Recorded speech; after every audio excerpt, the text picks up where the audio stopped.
afternoon. How you guys doing? Hope you're having a wonderful, wonderful, wonderful day.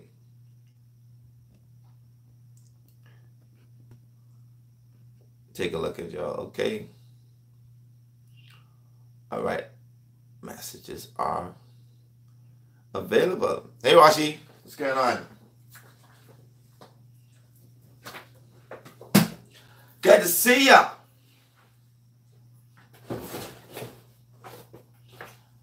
Some of these damn books. I shouldn't be saying that. My apologies. Are you cooking?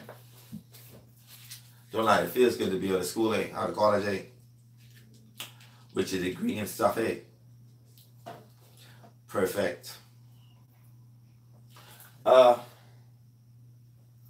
As you can see, I need to get my my things again.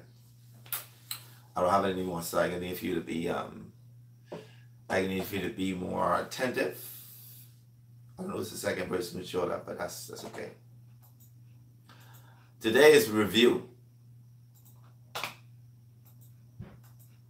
A lot of people who did the class last year didn't give me all of my the work in order for them to do the final.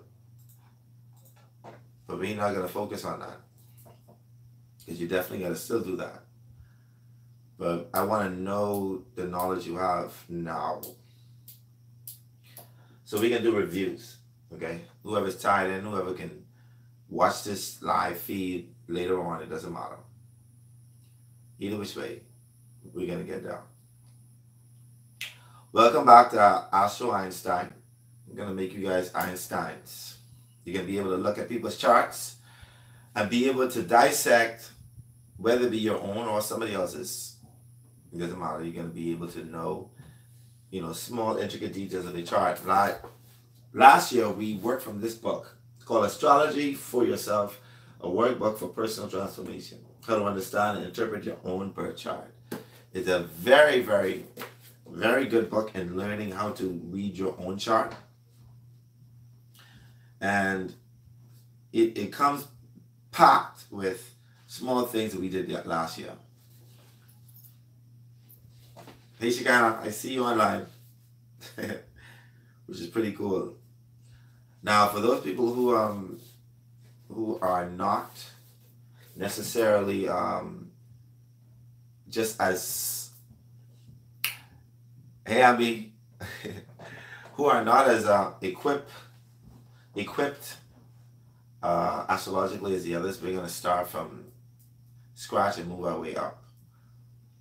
So you guys who are more advanced, please bear with me. Bear with us. Okay?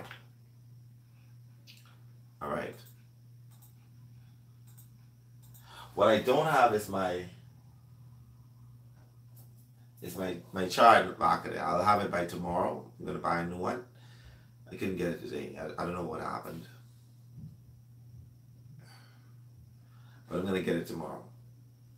So we're going to work from you. Listen to my words. I won't be drawing anything on the chart at all for today. Just today only. All right. So the four major aspects of a chart, or should I say aspects, areas of a chart, are the planets, the houses, hold on, the planet, the houses, the aspects, and the signs.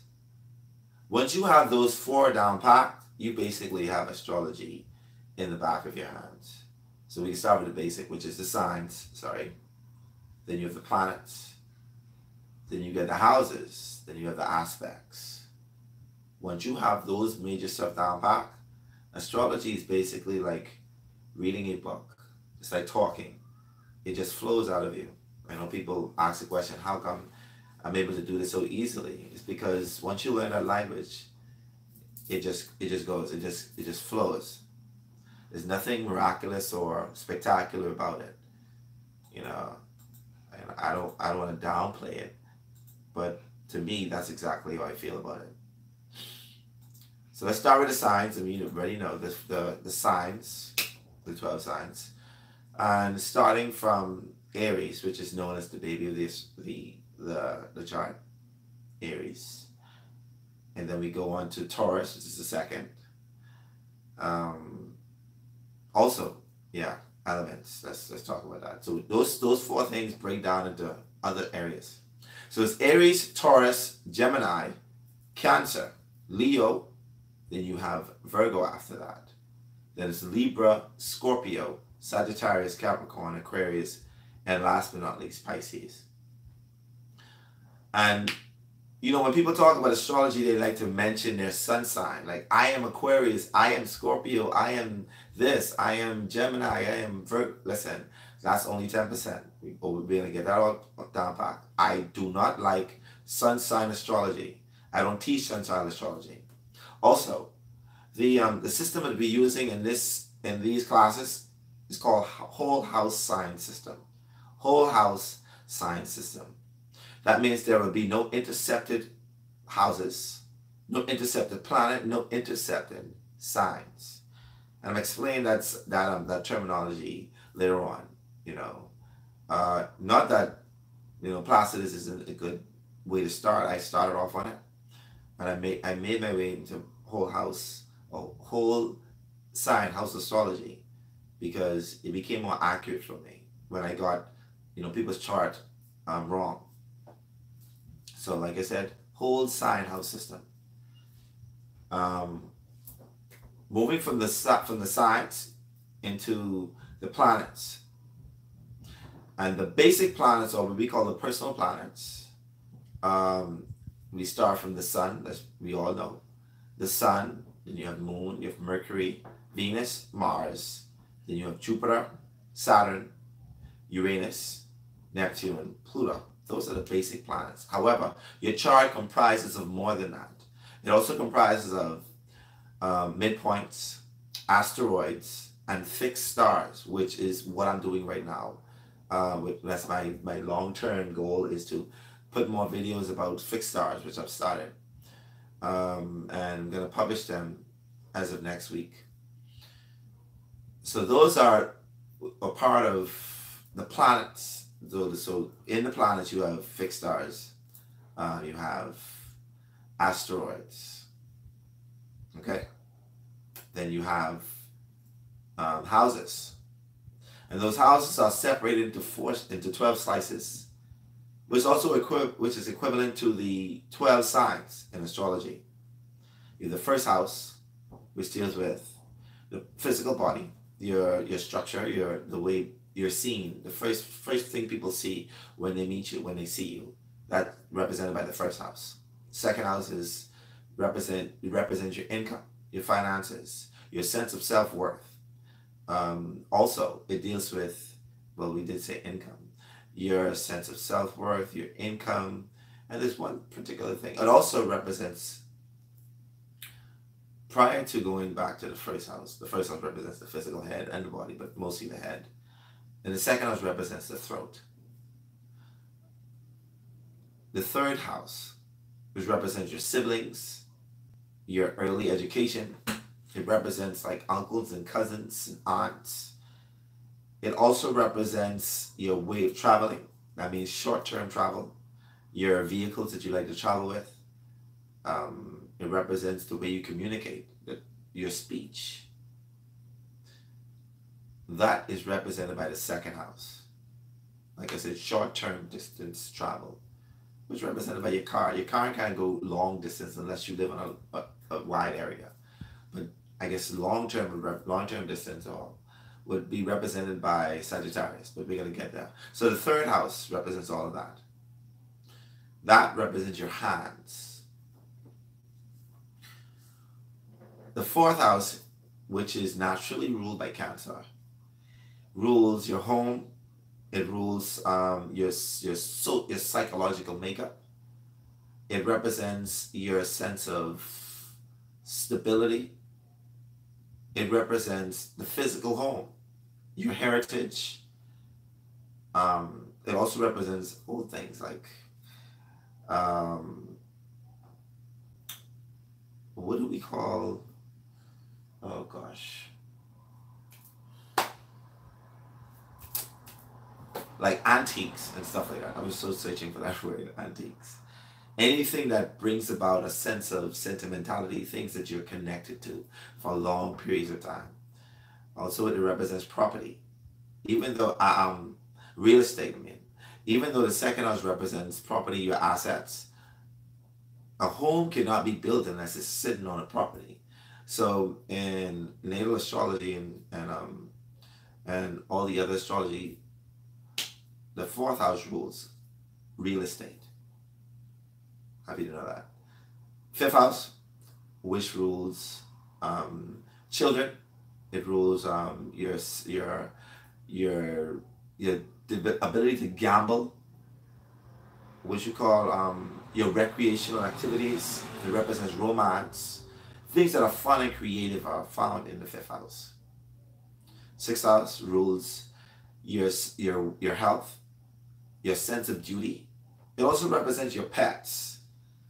I want you to know that your health, sense of duty, or what you call work, and pets. Seventh house rules your partnerships, any kind of partnerships.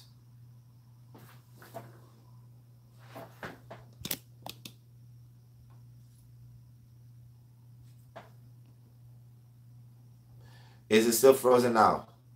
Because the live feed is still going on my end.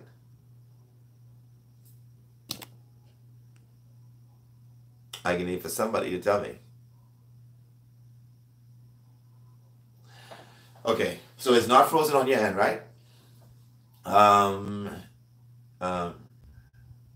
Shikani, you'll have to check your internet. You have to check your internet because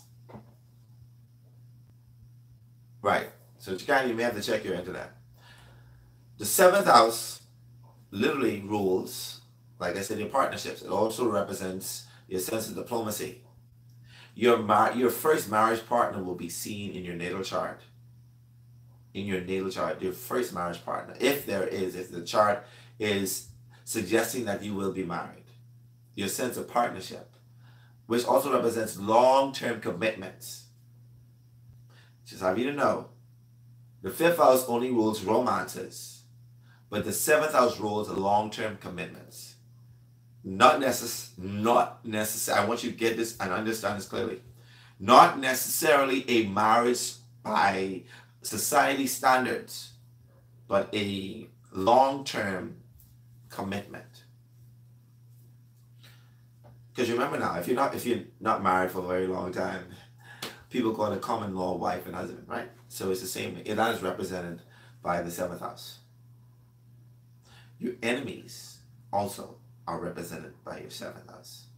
Believe it or not. Because take in mind, your marriage can be something serious. Long-term commitments could be something serious. And the people that you in a relationship with can end up being your enemies.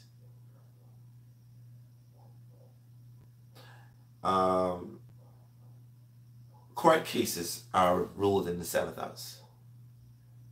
Who you said, Rashi? Rashi is a clown. So yeah, so the seventh house, the seventh house also rules court cases like divorces and stuff like that. And you can see how well you do in any court case based upon how your seventh house looks. The eighth house, which is to some people a very scary house, deals with death, sex, regeneration. It deals with taxes, other people's money, which also represents your partner's money. So the eighth house and the seventh house are very much connected. All right. So when you have different planets in the eighth house, it can also affect the kind of money you would or your assets of your partner. Okay. It sounds like seventh house is the only house I'll be. I mean, you need to study the whole chart. All right, not just your seventh house. This is why people get into astrology. They want to know dealing with their partners, and that part of astrology is called the synastry, and it's amazing once you get this down pat. Let me get through the houses. Eighth house, like I told you, deals with taxes, deals with sex, death, regeneration. The things that are like occult and very mysterious are also represented by the 8th house. The 9th house, which rules long distance travel, foreign cultures, foreign countries. It rules dreams, believe it or not, prophecies. It represents religion, law, and and higher education. It also, in some instances, rules your in-laws. Yeah, believe it or not, it rules your in-laws.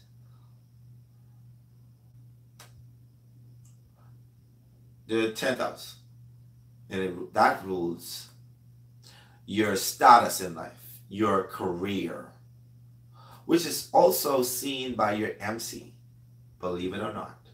The MC can move in any sign, from the 11th house, 12th house, to even to the 9th house.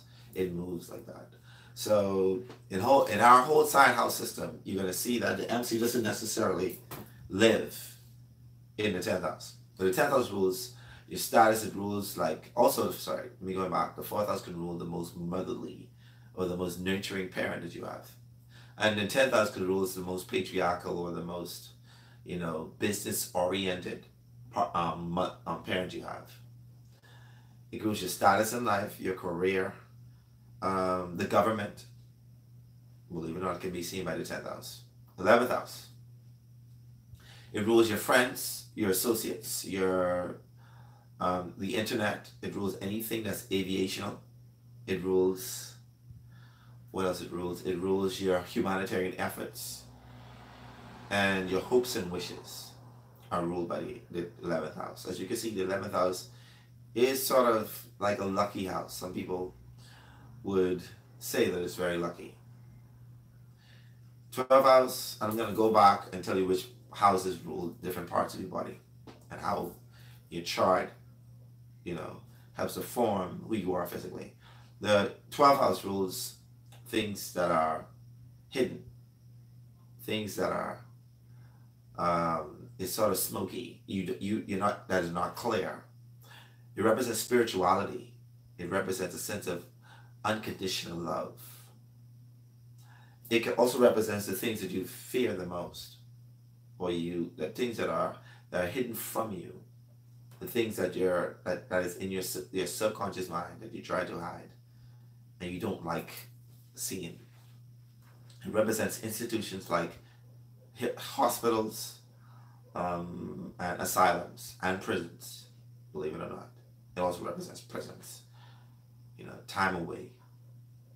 Those are the houses. I want to go a real quick recap so you can get the understanding of it. And as you know, we're going to do a little review with the book. And then you have the aspects. You have major aspects and minor aspects. The major aspects is what we follow first. These are the ones that you're going to learn the most. As you get more detailed in astrology, you're going to learn more about the minor aspects, okay? Minor aspects. But the major aspects are conjunctions, trines, sextiles, squares, oppositions, and in conjunction, also known as quinsunk. All right? Those are the major aspects. Now that we've reviewed signs, planets, houses, and aspects, those are broken down into different other areas. All right? I want you to get that down back. Once you understand that, that is the language that is like A, B, C, D, 1, 2, 3, 4. There's no skipping going beyond that. Unless you get those down back, astrology will be hard for you. It will seem like a daunting task. Okay? Just have you to know that. Now, I know some of you don't have this book.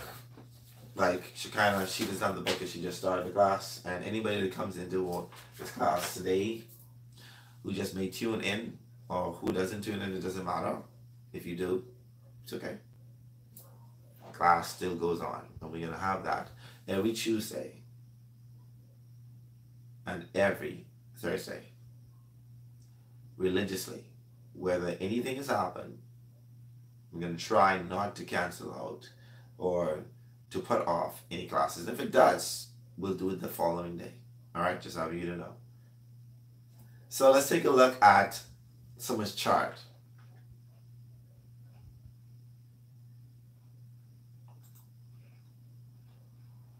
I like to use live references, which is you guys' charts, because it gives you a sense of clarity into your own chart. Yeah, oh yeah. I mentioned to you guys that I was going to tell you the different body parts and the different planets that rule naturally and the different signs that rules the houses. All right, so the first house rules your head. The second house rules your throat. The third house rules your hands and limbs. Your fourth house rules your breast, your chest area. Yeah, I'll be reposting it on YouTube. I mean, yeah. But it literally, you can actually come back and with the live feed, it comes back. You literally can see it. So it's pretty cool. It automatically reposts for people who have it open to, so you'll be able to see it. So the fourth house. Okay, so the first house rules the head. Any planets that's in the first house will literally be seen on your face or in your head. You will literally see exactly what it'll translate into your head. So like I said, the first house rules your head, which is naturally ruled by Mars. Anyone that has Mars in the first house would probably have a scar somewhat. Okay. They'll have something, a marker. This will be seen. I'm just giving you an example of that. The second house rules the throat. Second house rules the throat. Yeah. So any planets that's in the second house would literally display that. The third house rules the limbs, the arms, and the limbs. Okay. This is your third house. Rules that part of the body. The fourth house rules the chest. This area right here is ruled by the fourth house, the breast. The fifth house rules the heart and the spine and the nerve system. You know, that part that makes you ticklish. This is why anything that's in the fifth house can make a person very, very ticklish. Because it rules the nervous system, the spine, and the heart. The sixth house rules, believe it or not, your intestines, your bowels. Yeah. And you play on your this area as well. Just having you to know. The bowels, the intestines, that area. The seventh house rules like the kidneys. It rules, the seventh house rules the stomach, actually. The kidneys, the liver, ruled by the seventh house. Also, believe it or not, not just this area, also the hips as well. Yeah. So when you look at your chart and you see that, you ain't got no placements in the seventh house, you wonder why you don't have that much of a butt. Don't be upset. Just know that you decided this before you came here. The eighth house rules the sexual organs.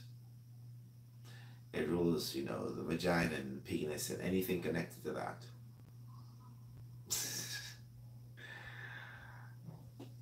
I guess you're going to be taking a look at your seventh house again. Say, oh Lord. Yeah, so the eighth house rules the penis and the vagina and the sexual organs. Yeah, this is powerful. The ninth house rules the thighs and the hips. Not the butt now. The butt is ruled by the seventh house. But the thighs, or the hips, which is the side of your body. Let me see what you say. I hate this for this, okay? That's all I'm saying. The 7th house. The 8th house rules the hips and the thighs. Remember now, the is naturally ruled by Sagittarius, which is a centurion, which is somebody who, a centaur, who is a half horse, half man. The thighs, the legs, which rules the 9th house. The 10th house rules the knees, believe it or not, the teeth, and the skin. The 11th house rules the ankles, and the 12th house, the feet. As you can see, from head to toe, you are literally, your chart will literally display all of that. Don't feel bad, it's just how it is. Now that you have that down back, you already know that the different signs are ruled by different planets. Modern astrologers equate Neptune, Uranus, and Pluto to rule different planets. Traditional astrologers or traditional astrology have only Sun, Moon, Mercury, Venus, Mars, Jupiter, and Saturn to rule all of the signs. However, I do both. So I'd say that, the first house is naturally ruled by Mars. Not always, it is naturally ruled by Mars. Or I should say Aries is ruled by Mars. Taurus is ruled by Venus. You got that? Taurus is ruled by Venus. Gemini is ruled by Mercury. The 4th house, or Cancer, is ruled by the moon. Leo is ruled by the sun. The 6th house, or I should say Virgo, is ruled by, according to traditional astrology, traditional astrology, it is ruled by by Mercury.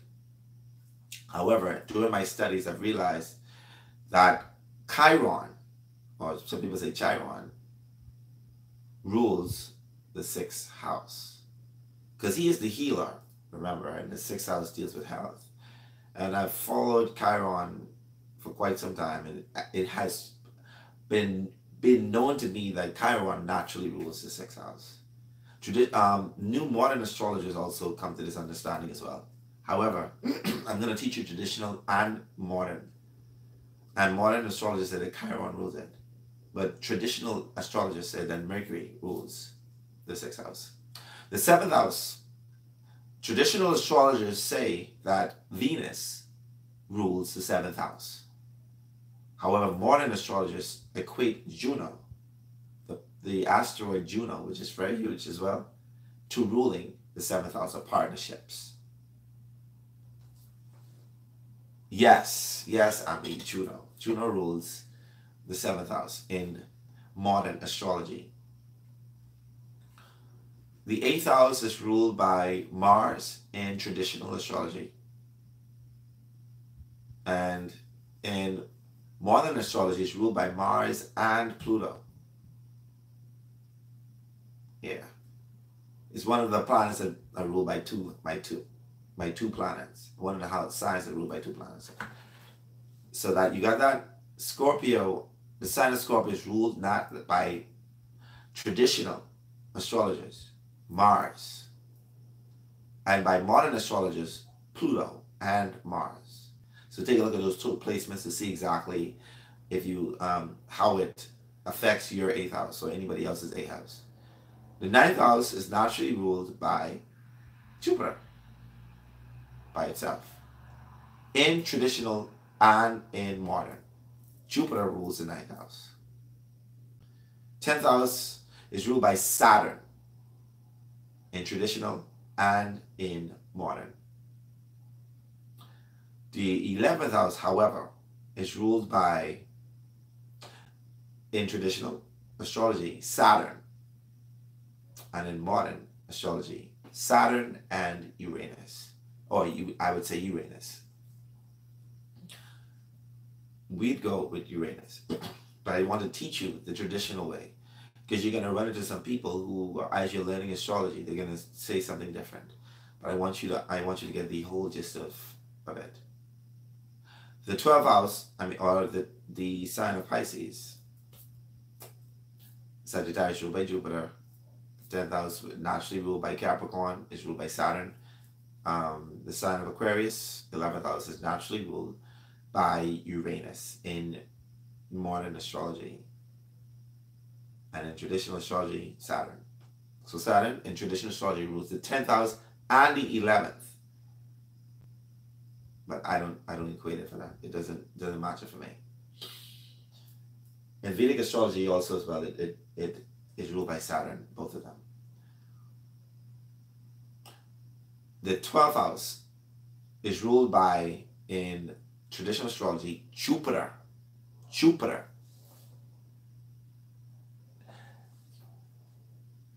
Yeah, Rashi, 12th house could be a little selfish. Just a little bit. Not 12. Saturn could be a little selfish. Jupiter in traditional astrology rules the 12th house. The 12th house. But in modern astrology, Neptune and Jupiter rules the 12th house. Those are the planets that rules the signs and also naturally rules the houses. We're just skipping through the day. It's just review. And like I said with you guys, please bear in mind that there are people who are in this class who don't know any of this. And this will be there, for them to catch up a bit. Gotcha. All right. Let me see now.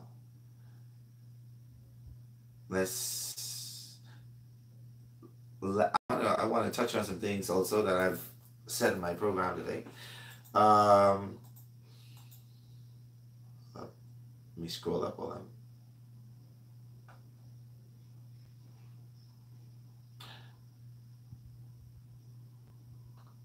Yes. So aspects.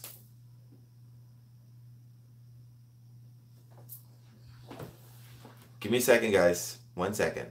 All right. 1 second. All right. Sorry about that. Back up again. All right. So, where are we just now? Yes, aspects. Take in mind that aspects are the relationships between two planets. The aspects are separated into hard and soft aspects. So I know you guys look at your chart, you see red lines, you see blue lines. People equated red lines to bad and blue lines to good. No, they're hard aspects, which are dynamic aspects. And then you have the blue aspects, or what you call the soft aspects, okay? Or the more receptive aspects. So you have dynamic and receptive. These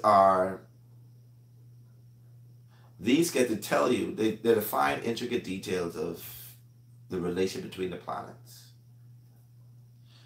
I didn't break down the planets right now because that's another topic, again, that we have to go over. It's going to be a lot of review because last year a lot of people got left behind. It seemed like a lot of information. Ami, do me a favor. I want you to tell me, because you and Rashi, what is Mercury responsible for? What does it rule? If you get a chance, I'm gonna wait for you to type because I know it's a lot. But the relationship between the planets is what defines you. A conjunction between two planets is when they are between 0 degrees and 10 degrees connected. I would use the orbs.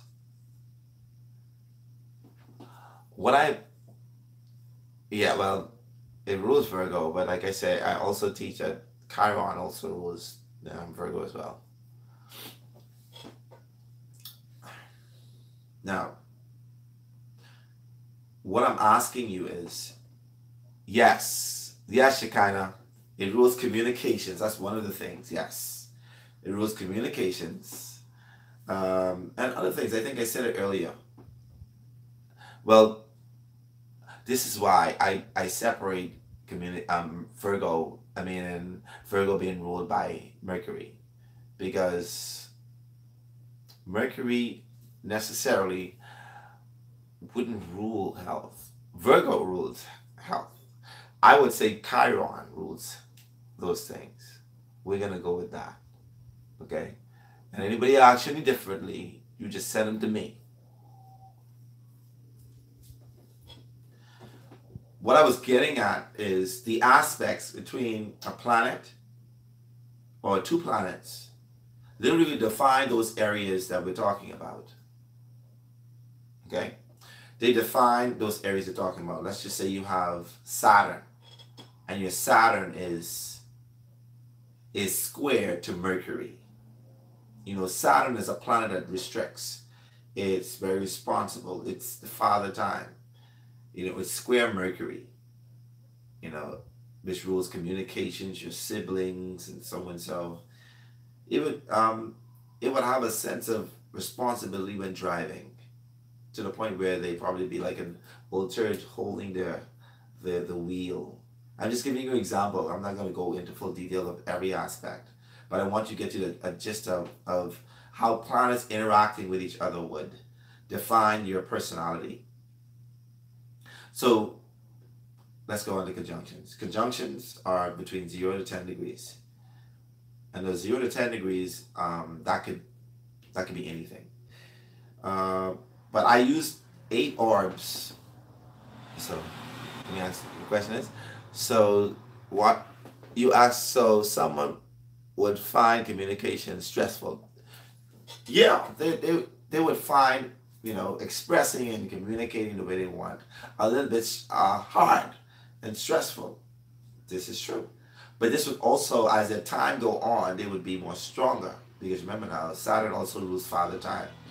So things get stronger as time go on. Wherever Saturn is, even though it restricts, it makes that person want to go towards it more, and it makes them stronger in that aspect. So they will overcompensate. So that's what happens.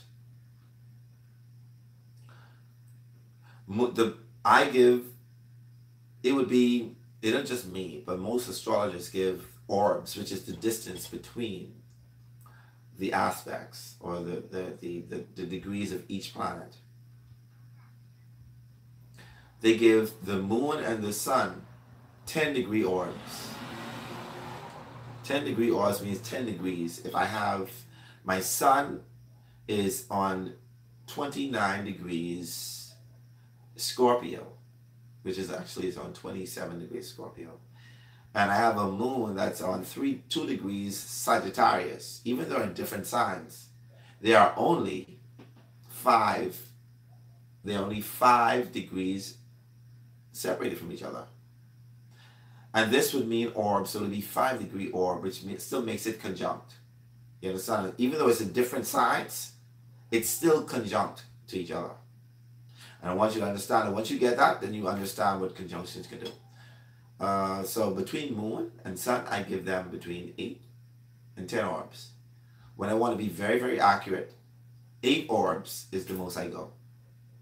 Just what I feel. This is what it's been fruitful in my journey, doing thousands and thousands of charts. I go with 8 degrees. You can't get wrong with that. 8 orbs, which is equivalent to the separation of degrees. So that's conjunction. 0 to 10 or 0 to 8. I want you guys to go with what I go to. You don't have to, but I would suggest that between 0 and 8 degrees. And then you have the trines. Well, let's go with the sextiles first.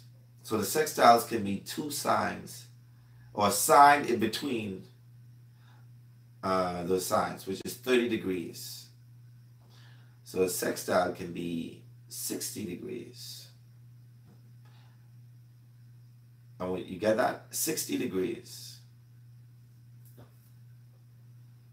Some people say 30.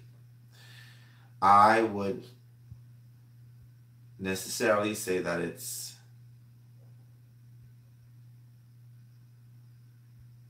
60 degrees. If you have your sign or your sun on, let's use Aries. If your sun is in Aries,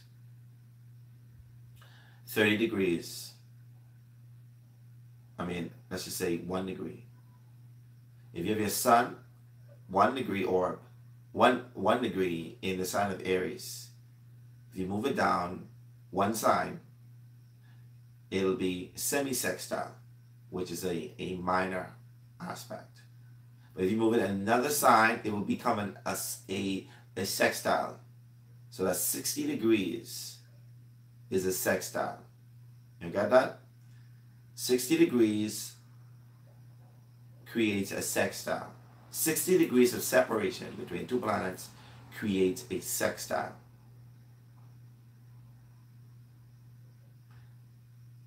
Let me explain what a conjunction is. Okay, conjunction is when two planets are close to each other, combine their powers, that it flows. And not all conjunctions are necessarily good, because some planets don't mesh with some planets. Some planets just don't like other planets. It's just a natural thing. So conjunctions are a combination of the energies of both planets. The sextiles is somewhat of a relationship.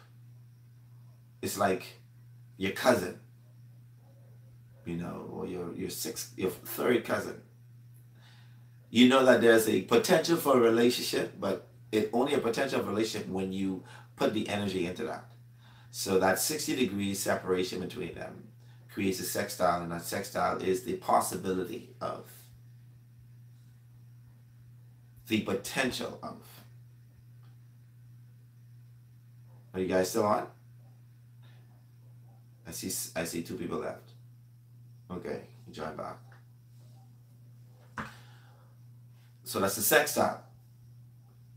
I would give that a separation between a separation of maybe 6 degrees.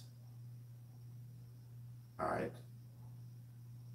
I know this sounds advanced. I'm gonna break that down later on.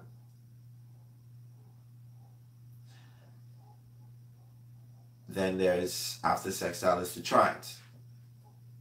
Sorry, the squares. The squares are 90 degrees separated from each other. 90 degrees from each other. So if you see a planet over here on the chart and one is right here like this, no matter where they are, it's always going to be a 90 degrees between them. This creates a hard aspect known as a square. And the squares they're like fighting each other, very contentious. So these planets they're not getting along. Their bad traits are being exposed. That's fine on me, that's fine. So they're bad. Okay. Well, when you get a chance, you can go back over it. Their bad traits are being exposed with a square. They're squaring off. Just like you say, they're squaring off, they're literally in a fight. Just remember that, and it'll come easy for you. And like I said, they're 90 degrees separated from each other. The trines are 120 degrees separated. 120 degrees separated from each other. And the trines are an easy flow. It's like a blessing. It's like something that just flows automatically. It's just, yeah, it's easy. It gets along very well. There is no contention. There is no arguments. Even planets that don't get along with each other get along when they're in this aspect. This is true. It just get along. It's just an easy flow. That is, like I said, the trines are 120 degrees separated from each other. We're going to go straight to the oppositions, which are 180 degrees separated from each other. 180 degrees. Yeah, it's half of 300. What? 180? Am I getting this right? Yeah, 180 degrees. Half of 360. Any planets opposite each other, that is total contention. That is, they not even operating on the same plane. That's like, I don't see eye to eye. Whatever it is you're doing over there on Mars, me, I'm Saturn, I don't really see it. I don't get it. It's not good. Oppositions can create that. It's total separation.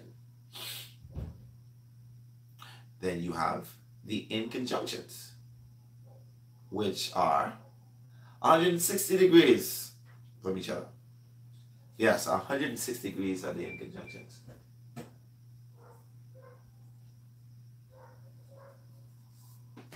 I want to get over these aspects because we did this last year.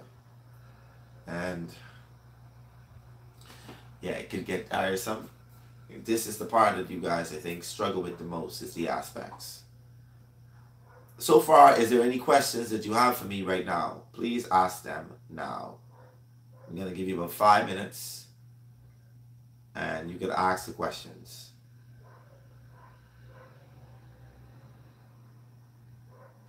For those who just signed up, like I said, I'm giving you 5 minutes to ask any questions that you have in your mind. I'm not referring to the book right now because, like I said, a lot of you don't have the book. So, is there any questions that you have? Type them now. It's a 5-minute interval. So you could text me, ask me a question that you've been struggling with when it comes to the chart. I don't care how simple you may think it is. I don't need for you guys to feel as if you are, way behind. Okay, Shekinah. When it comes to the color blue and red, would the opposition and squares be red and trine sextiles blue? Yes, that is correct. That's exactly how they are. And when you go on astro.com, the inconjunctions are the green lines. Okay? That's exactly what it is. The red lines in your chart are squares and oppositions. And the blue lines are sextiles and trines. It's a good question. Remember now, no question is silly. No question is stupid. I need for you guys to know every single thing what you're doing before we go on. And I appreciate that. Yes. So I want to give you an example of the green lines. But I can't put it up on my phone. So what I'm going to do is I'm going to zoom in on one of these charts. Let's see. Give me a second.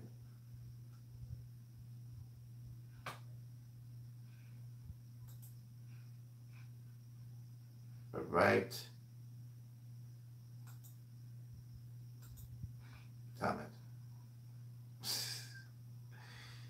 Is there any other question you guys have in the meantime? Like I said, there is no question too small. No question too big. Okay, this chart doesn't have any.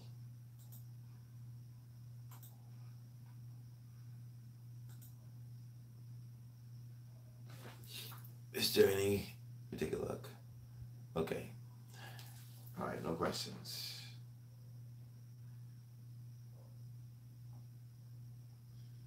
What I'm gonna do is in the group chat, I'm gonna post a chart that has like a green inconjunction, an inconjunction or quincunx aspect.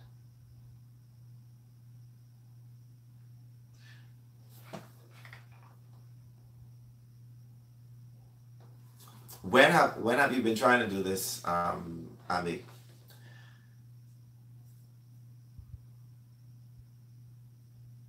And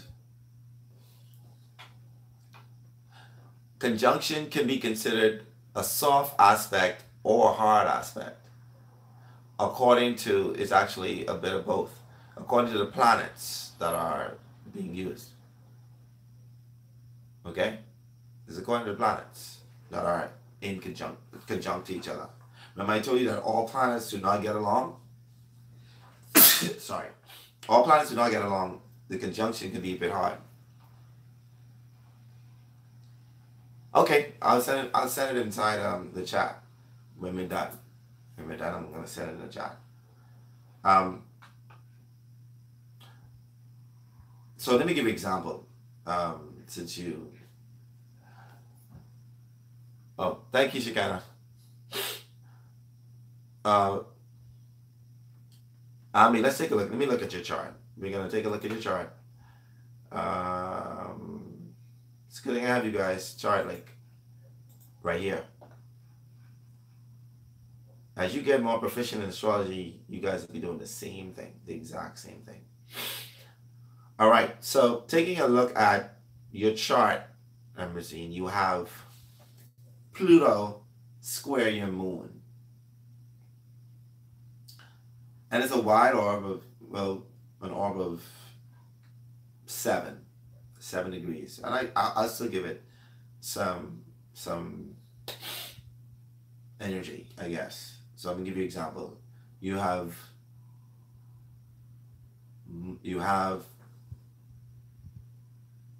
what is that? A clock? What is the clock represent? I don't understand. You gotta explain that. I'm getting the symbol of the clock. So your moon is square to Pluto. The moon represents the mom. Oh, that's facepalm. Oh. The moon represents the mom. It represents the breast. It represents the sense of home. It also represents the females in your life as well. Believe it or not. All the females in your life are represented by the mom. Which means that in your life, you have a lot of very strong-willed females in your life. Especially in the family. This could also represent that your mom is very strong-willed.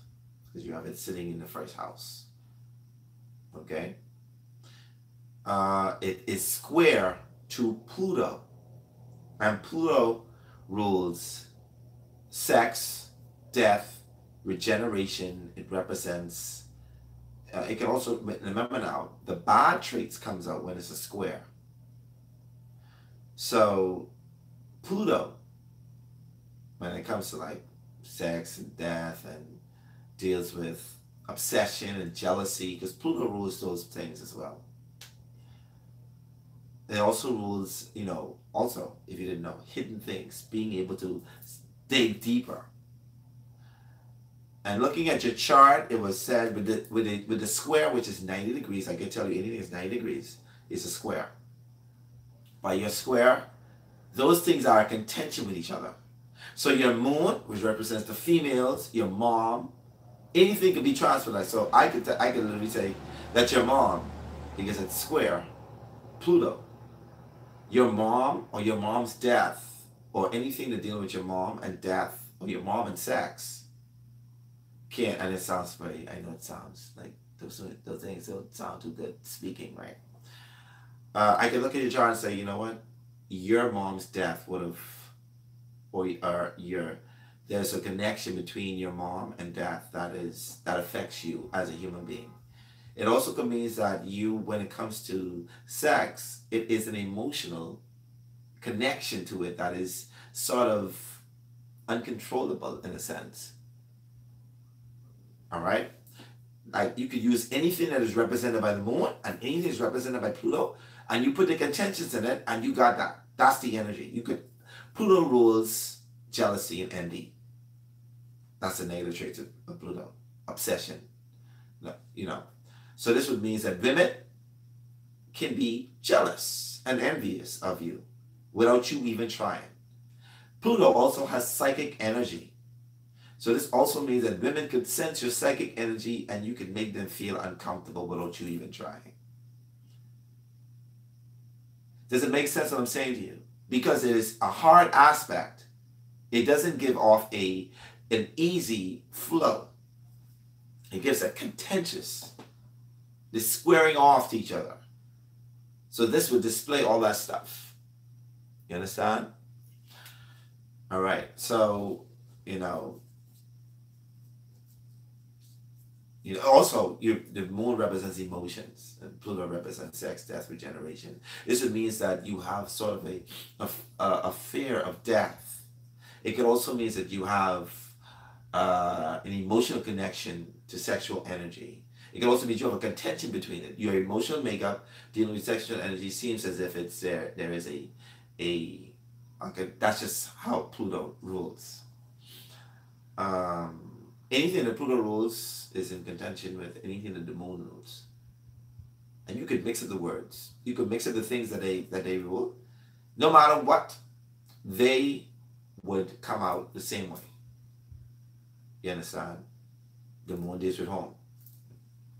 Well, your family members, and could be very either possessive, obsessive of you, controlling of you. This is an energy of Pluto squaring the moon, remember? So once you understand that, then,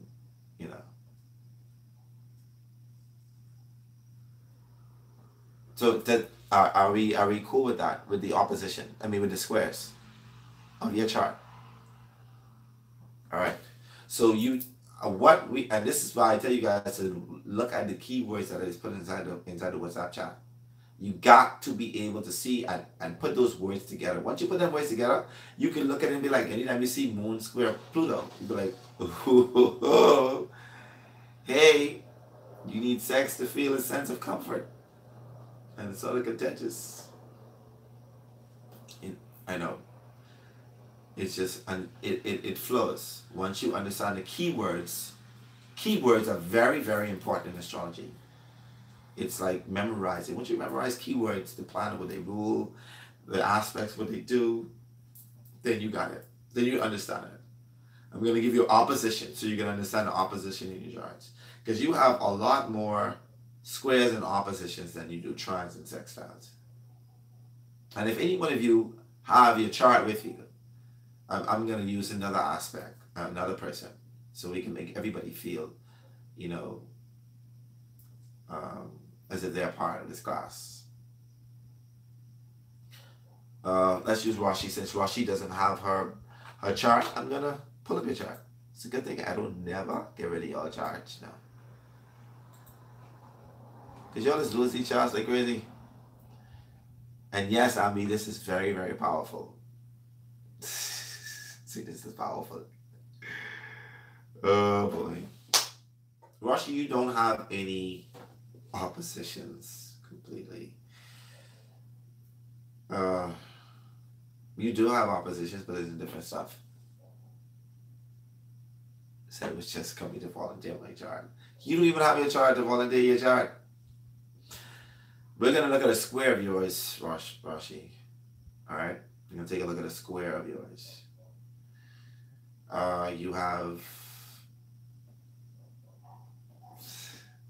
You have your sun is square to Uranus. And you have your sun square to Neptune. We're going to use Uranus. So the sun, which rules like, the way you shine, the way you express yourself naturally. And it represents the core of who you are, the way you present yourself. The first instinct, first thing people get when they are around you. That is square to the planet Uranus, which rules individuality, aviation. It rules also astrology, if you didn't know. It rules eccentricity, being different, not following the social norm. So what I'd say is that the way you present yourself, which is represented by the sun, is in contention for what you need to feel free, which you need to feel different. So even though you are a Libra by sun, your Uranus squaring your sun, which shows that you sometimes like to go and be different.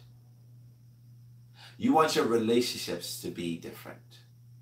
Your connection, or even so when it comes to the way you display yourself is very eccentric. You don't dress like the regular Librian who wants to be in dresses and who wants to be wearing makeup and who wants to be, the doll.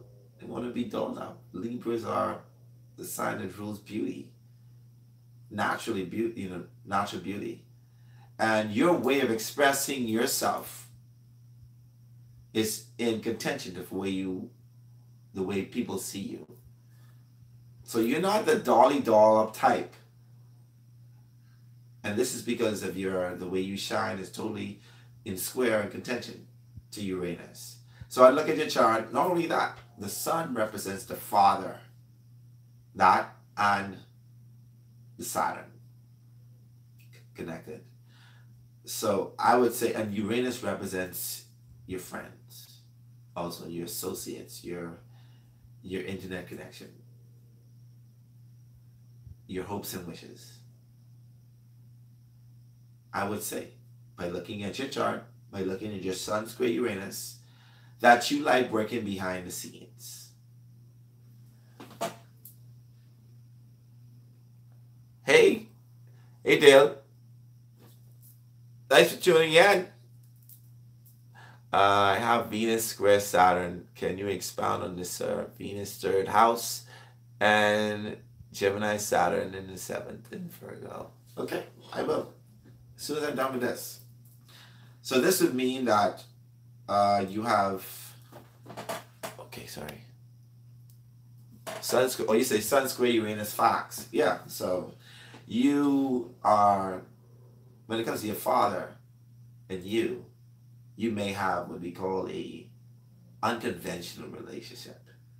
It isn't something that's normal. He may do things for you on the sly or underneath. It doesn't want to get, he may not want recognition, or he may just want too much recognition. There is just a thing about it.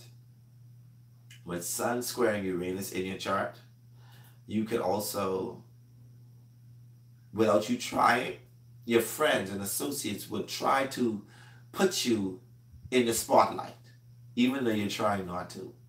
You're trying not to be shy, you're trying not to be seen, but your friends and associates, they make you the center of things without you even trying. And to your avail, because you don't really want that. You may not want that, but they do it anyway. And this is the connection. So you look at anything that the sun rules and everything that Uranus rules, and you put it in contention with each other. The sun wants to shine, It wants to be center of attention. It wants to be center of the universe. And Uranus is saying, no, frig that. I'm about expanding everybody. I'm about everybody. I'm about myself. So I'm going to be behind the scenes. So it's a contention between being seen and being the one behind the scenes. Does it make sense? So Uranus is your boy. All right. We given examples of squares and Dale, and then I'm going to do Chicana. All right, take a look at your. You don't have to tell me your aspects, Dale. I have your chart. I have every one of you guys' chart. I don't get rid of charts ever. You have Venus square Saturn. Okay, you have a wide orb. Your orb is not really wide, but it's 5 degrees, 5-degree orb between them. And like I said, 5-degree orb is the separation in between the numbers. Her Dale's Venus is the 16-degree in Gemini, and her Saturn is in 21-degree Gemini. So 21 minus 16 would give you 5. So that's what we call the 5 orbs in between. It's fairly a wide orb. I like to give it about 6 degrees when it comes to the Venus. 6 degrees separation. All right? 6 degrees separation. And what I would do is I would look at what Venus rules. And Venus rules your assets. It rules, the things you find enjoyable. It rules, in modern astrology, your relationships. Venus and Moon, rules females as well. Like I said, this is why there was women are for Venus, men are for Mars. Your sense of love, is in a contention. So when it comes to relationships, you feel a sense of, what's the word I want to use? You feel a sense of responsibility towards it. However, that sense of responsibility can be a little hard because the negative aspects of Saturn is being shown here now. So now your partnerships, because your Saturn is in it, feels harder. There is let me use the negative words, a negative of Saturn. There are a sense of restriction, a sense of responsibility, a hardship when it comes to your long-term relationship. But also, as time go on, these hard aspects, once you're focused on them and you know what it is, you can actually maneuver. So this is why knowing your chart is very important. Saturn is the father of time. Yeah. Yes. Yeah. So like this, I answered you. So we were thinking the same thing. As time go on, it softens. Because it's the father of time. As time go on, those things that are so hard becomes easier. That's the thing about Saturn. So you're very, very serious about your relationships. You look for long-term commitments in your relationships. And sometimes you could want this long-term commitment at the beginning. And this is because of the Saturn time. It's sort of like, hey, if we're going to get with this, I got to know that you're serious, you're responsible, you're stable. I got to know if your assets are serious, if you got money, what you got going on, I need to know. Also, with your things that you find enjoyable and the things that are responsible, they are in contention with each other.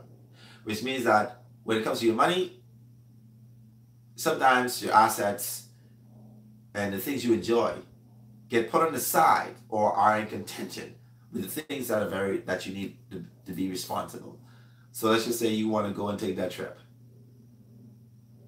Yeah, I want to take that trip, but then all of a sudden, this bill comes up, or I got things I got to do. I can't just enjoy life. I try, but I want to go and splurge at IMAX, but then my daughter's school fee has to be paid, or my son's school fee has, it just there's a battle between the things you enjoy and the things that are responsible. Say trips all the time. It's a way to make the elbow.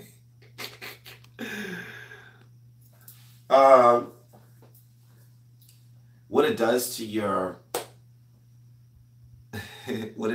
finances with Venus, as time goes on, it makes it more stable. Like you say, the same way Father Time. But like with your finances, it makes you want to be more responsible with your finances. It grows over time. People that have Venus, what I've known with Venus squaring Saturn, these are the ones, even though at the end it seems very, they gotta work so hard to be so stable. But as time go on, these are the ones who they get it. Especially if they know that it's hard for them. Once they come up to the realization what Saturn does to them, it just comes easy. They know that they have to be serious and responsible. They know they have to have a balance between, the things that they enjoy and the things that are so and so. And when it comes to your finances are, over time is going to be stable. Shikara, looking at a square in your chart. So they can find it. Okay, here it is.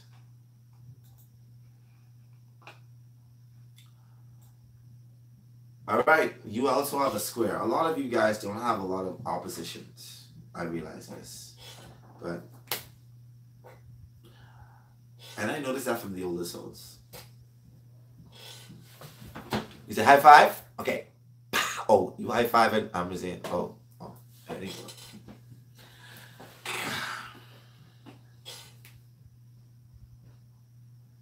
Let's take a look at your square.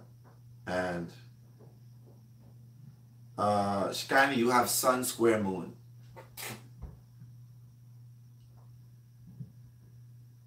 Say, want to see something right quick.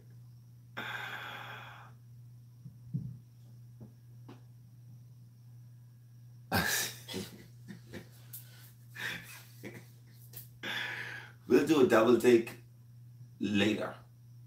And we'll do that in the chat if you guys be open to that. Let's try to cover as much as we can. Shekinah, when it comes to the square, like I tell you, the contention of squares, that's the red line in your chart. The red line that is 90 degrees. You have moon square your sun. Moon square your sun. The moon, which is you have it in Aquarius, is square the sun, which is in Taurus. Let's take a look at how you shine, how you display yourself, the way you are, the core of you, the essence, the spirit of you. What is the dark side of the moon?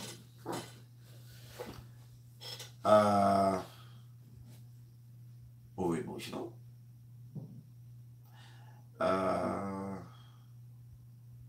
Pendant. But it represents the mom. The sun represents the father. This would mean that whether they like to express it or not. Oh, your sun, moon square Saturn. So remember now, the sun represents the core of who you are, how you shine, how you display yourself, how you, the traits of you, your spirit, the natural talents.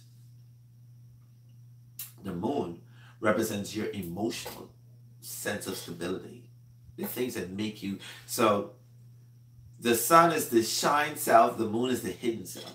The moon is your reaction, all right? And the sun is your dynamic, how you act. So you got action and reaction. Sun is the act, the moon is to react. It means that there's a contention between your action and reaction. Some things that you express yourself, there's, your moon be like, should I do that? I don't know if I feel comfortable, being me. I need to, it's just a natural thing for you to be in contention with your own self. It's like a walking contradiction. Most moon square suns are people that are not comfortable expressing themselves the way they should. So they have a sense of, should I be, I don't know. Most people that have moon square sun just be like, I don't know, more than people who have moon square Mercury. It's like the I don't know factor. I don't know how to feel. I don't know how I should act. You see how it goes. This is a natural thing. The moon represents the mom. The sun represents the father. So that means at the time of birth when you were born, your mom and dad may have not been the best of friends as well. Anything that deals with this, your subconscious mind, which is your sense of your psychological makeup, is in total direct contention with how you display and how you feel about yourself. So that's why I say most people have moon square sun can be walking contradictions.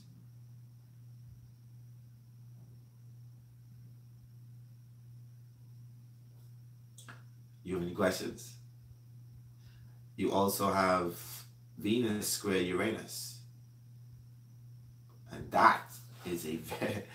People have Venus square Uranus and you have it is a 3-degree orb. They don't like conventional relationships. Remember now, Venus rules relationships as well. Connection with females.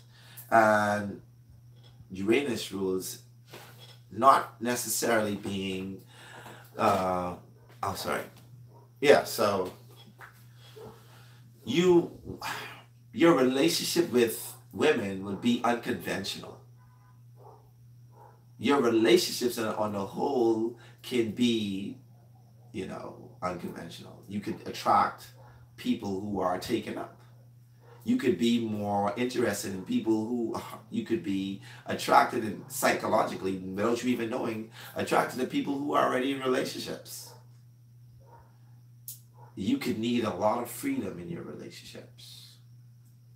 Remember now, Uranus rules freedom, or feeling the sense of freedom. And yeah, that is the PDM. What is PDM? Hey. I don't know what a PDM is. What a PDM is? Somebody please explain to me what a PDM is before I go on. Please, thanks. Yeah, type it. People, damn man. Oh.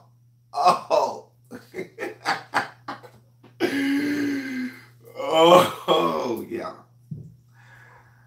Yeah, so you could have unconventional relationships with people,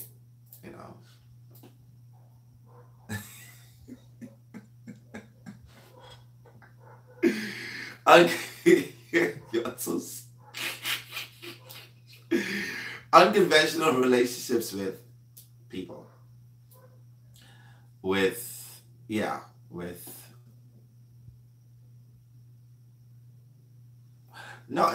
Listen, not the fact that you want the other people in mind, it's just that you attract unconventional relationships, but which also can fall underneath unconventional relationships. Anything that falls under unconventional relationships would be drawn toward you. Oh, that's a direct question. Chicana, your classmate asks you if you like women.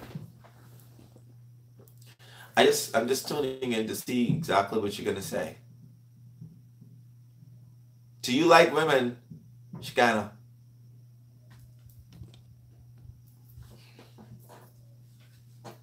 I know it sounds personal, but these are your classmates. They attend the same class as you. Yes, I do like women, so that makes sense. Oh. That's an unconventional relationship. You get it? So there's a contention in between that. There is that. See, Uranus is okay with being contentious. Uranus is okay with being contentious. Remember now, he doesn't. So when it comes to Uranus in an aspect, I look at it as say, oh, so the people of that woman.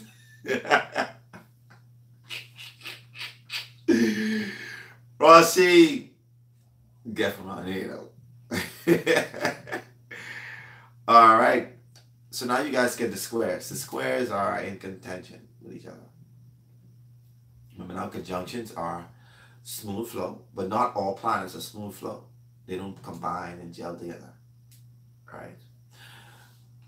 You were asking again, Ambi, and this is the reason why we're going to get into that. It's the red and blue lines, which are the squares, the so-and-so, and the oppositions. I'm going to take a look at an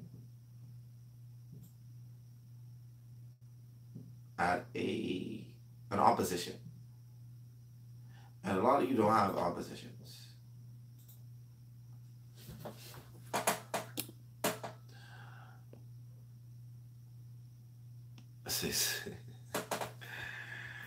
Let's take a look at somebody who has opposition in their chart. I'm going to scroll through. I don't know if any of you guys have opposition in your chart. Nope. I realize that most older souls don't have, I don't know why, they don't have like strong opposition of planets. Let me take a look at this. Let's see. Does this have any oppositions? No oppositions. Let's look at Micah. Okay. Well, not necessarily so, because Micah is also an old soul, but she has some oppositions. All right. I don't know, Mike, if you're tuning in, but we're looking at your chart, and I'm going to give an example of your chart. Remember now, oppositions don't get along.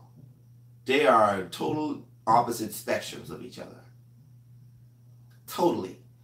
So they bring on the bad in each other because they like, and you're like, and you know, so this is but there is a balance in between. See, oppositions are, to me personally, are easier to balance than squares. You know, because it's a straight line, literally opposite each other. It isn't only this and then like that. That's a longer, to me. So the oppositions can be contentious, but there is a way of getting past it. There's a balance in between. Jupiter opposition, well, she has Moon opposition Sun. Moon opposition Sun, as we did with Shekinah's Moon opposite square Sun. Now we're doing the opposition of the Moon and Sun. The Sun represents the Father, you know, the initial makeup of the Father, which is represented in you, the core in you. This is why, you know, when we talk about the seed, the man's sperm making the child, and then there's the egg, which is the moon, and yeah, anyway, again, I know I got all the way off. So the sun is the core of your father, and the moon represents, you know, your mom, females in your life.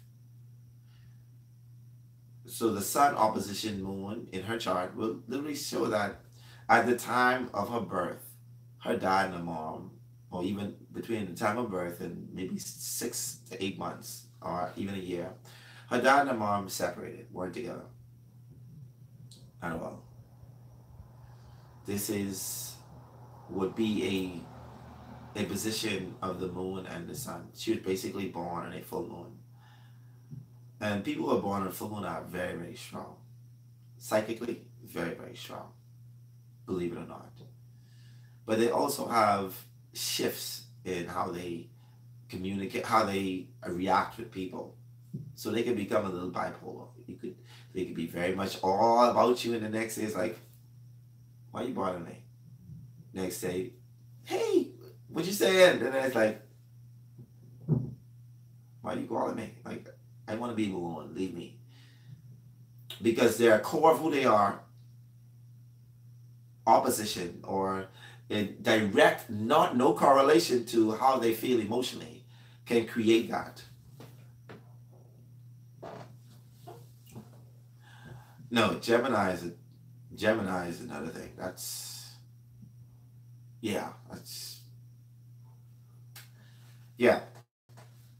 another different thing. That's a different, totally different thing. Gemini can be like that, but they're still friendly. So there is a direct, you know, total opposition of how she feels emotionally and how she portrays herself. So her sun is in the sign of Aries and her moon is in the sign of Libra. So even though people look at her and be like, boy, this girl, she look like, you know, she like to be independent. She like to be by us. She likes like to be like very all about herself. This is how you would think. However, herself, her inner makeup, needs to be in a partnership. She desires a partnership. Even though she may come off as somebody who always by herself, who's very strong-willed and can hold her own, deep down the inside, she just wants somebody to love. That makes her feel stable. All about the self, inside needs love. And this is the contentious energy of oppositions. So now you're getting the oppositions. Oppositions are at each other. They're totally in two different directions.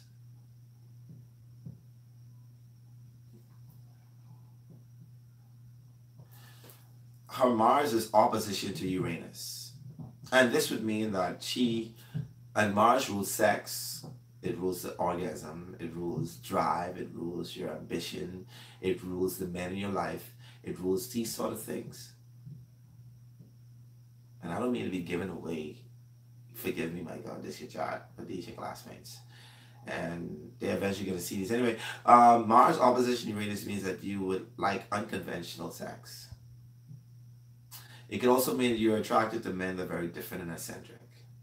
It can also means that you can be very spontaneous because Uranus likes sudden.